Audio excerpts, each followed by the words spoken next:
അപ്പം അതുപോലെ രാവിലെ എഴുന്നേറ്റപ്പോൾ തന്നെ കണ്ട കാഴ്ച അരി അടുപ്പിലാണ്. പിന്നെ ദോശയാണ് കേട്ടോ, ഗോതമ്പ് ദോശയാണ്. അത് ഇളക്കാൻ പറ്റാത്തത് കൊണ്ട് ഞാനാണ് ചുട്ടുകൊണ്ടിരുന്നത്, ഇളക്കാൻ പറ്റാത്തത് കൊണ്ട് അതൊത്തി ഞാൻ അമ്മയെ ഏൽപ്പിച്ച് പല്ലേക്കാനായിട്ട് പോയി.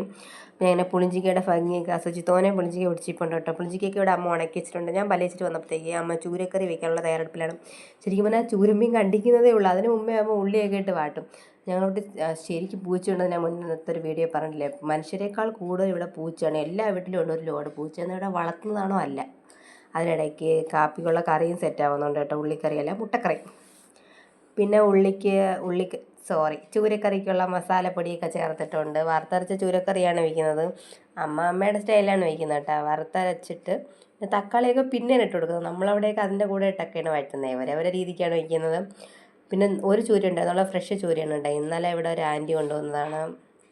അപ്പോൾ ചൂരക്കറി അതുകൊണ്ടൊക്കെ സെറ്റായിട്ടുണ്ട്. ഇതിൻ്റെ ഇടയ്ക്ക് അമ്മ മീൻ പൊരിക്കാനായിട്ട് മസാലയൊക്കെ തേക്കുന്നുണ്ട്. മീൻ പൊരിച്ചിട്ട് മീൻ പൊരിച്ചതും കൂട്ടി കാപ്പി കുടിക്കാൻ നിന്ന എൻ്റെ ആഗ്രഹത്തെ അമ്മ നിഷ്കരണം തള്ളിക്കളഞ്ഞു. പിന്നെ ഞാൻ വറുത്തരച്ച ചൂരക്കറിയും മുട്ടക്കറിയും കൂട്ടി രാവിലത്തെ ദോശ കഴിച്ചു. ഗോതമ്പ് ദോശയുണ്ട്, അരിദോശയുണ്ട് കേട്ടോ. ഞാൻ അരിദോശയാണ് എടുത്തത്.